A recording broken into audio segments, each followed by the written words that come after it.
He was just a kid, backpack slung over his shoulder, sneakers scuffing the sidewalk, on his way home from school. No trouble, no reason to be stopped. But in a heartbeat, flashing lights cut through the quiet, and a white cop's voice barked his way. What began as an ordinary walk turned into something far darker. Every move he made, every breath he took, was suddenly under suspicion. But this cop had no idea. The boy's father carried a badge too, and the truth was about to hit harder than he could ever imagine.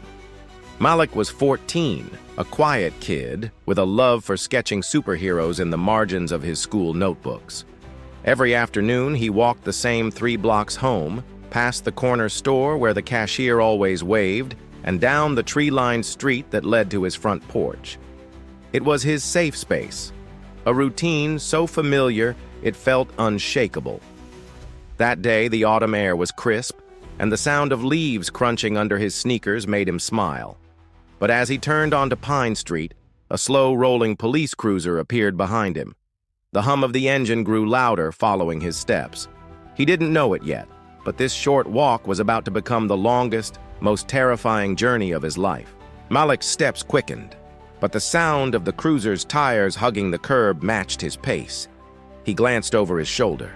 The officer inside was staring straight at him, expression cold, eyes narrowed. Malik tried to focus on the sidewalk ahead, but his heart thudded in his ears. The cruiser inched closer until it pulled up beside him. The window rolled down with a slow, mechanical whine. "You live around here?" The cop's tone wasn't curious. It was accusing. Malik nodded, but the officer's gaze swept over him like a scanner, dissecting his hoodie, his jeans, his skin. When Malik didn't answer fast enough, the officer pulled the car to a stop, stepped out, and stood in front of him. The man was tall, his shadow stretching across Malik's sneakers. "Empty your pockets," he demanded. Malik hesitated. He'd done nothing wrong, but he'd seen enough news stories to know hesitation could be dangerous. One by one, he placed his keys, a stick of gum, and a folded piece of paper, a math quiz, into the cop's gloved hand. The officer smirked, tossing the paper back at him like trash. "Out here alone? Looks suspicious," he muttered. A group of neighbors peeked from behind curtains, their silhouettes framed in window light, but no one came outside. Malik's throat tightened. He wanted to tell the officer his dad was an FBI agent, that this whole thing was a mistake, but something told him it would only make things worse right now. The officer ordered him to turn around and place his hands on the hood of the cruiser. The cold metal bit into his palms. Malik's eyes stung as a wave of humiliation washed over him. Cars slowed as they passed, drivers rubbernecking at the sight. A young black boy pressed against a police car. Then, the officer reached for his radio, muttering something Malik couldn't hear. His free hand rested casually on his holster. Malik's pulse spiked. Was this it? Was this the moment he'd become another name? Another hashtag? Before Malik could gather his breath, the officer's voice cut sharp through the night. "Stay right here. Don't move." And then he stepped away toward the patrol car, leaving Malik frozen in place, the street suddenly feeling too quiet. What Malik didn't know, what the officer was about to find out, was that help was already on its way. And when it arrived, everything would change in an instant. The officer's shadow loomed over Malik as he returned. A hard glare carved into his face. Without warning, he grabbed Malik's backpack and dumped it onto the hood. Pencils clattered onto the ground, papers fluttered in the wind. Malik's drawings, bright, colorful superheroes, scattered like fallen leaves. "What's this?" the officer barked, holding one up as if it were evidence of a crime. Malik's stomach sank. He'd seen this look before. Not curiosity, but the quiet, dangerous certainty that he'd already been judged. The cop stepped closer, his hand resting on his holster again. "You sure you're not carrying anything else? Drugs? Stolen property?" The words cut like a blade.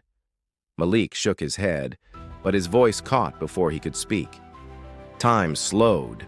The air felt heavier, pressing down on his chest. He thought about running, but he'd seen what happened to kids who ran. His knees trembled as the officer's voice sharpened. "Answer me, boy."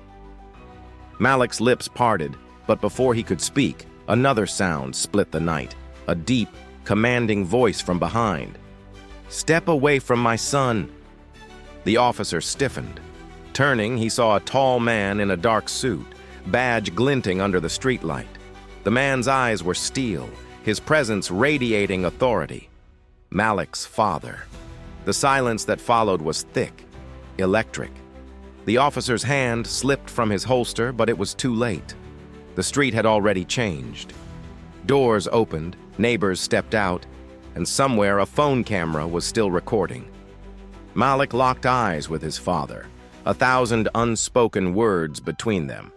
His father's jaw tightened, and he stepped forward, closing the gap between himself and the cop. And then, in a voice that carried the weight of both a father's fury and an FBI agent's authority, he said, "You've made a serious mistake." The tension in the air didn't vanish the moment Malik's father arrived, but the balance of power shifted. The officer stammered through a weak explanation, eyes darting between the badge in Malik's father's hand and the quiet, gathering crowd. Under the streetlight, the truth was painfully clear. This stop had nothing to do with suspicion and everything to do with skin color. Malik's father didn't raise his voice. He didn't need to. Every word he spoke was precise, cutting through the officer's excuses like glass. Within minutes, the encounter was over. No charges, no ticket. Just a shaken boy, his belongings stuffed back into his backpack, and a cop who walked away without apology. But the damage was done. Malik walked home beside his father, the street now feeling unfamiliar. The same leaves still crunched under his shoes, but the warmth of that routine was gone. He knew now that safety in his own neighborhood was fragile, something that could be shattered in seconds. Later that night, Malik sat on his bed staring at his drawings. His superheroes looked different now, not just protectors, but fighters against something far bigger than villains in a comic book. This wasn't just Malik's story. It's the story of countless boys and girls whose only crime is existing in the wrong skin, in the wrong place, at the wrong time. A story told over and over again, each one leaving scars that don't fade.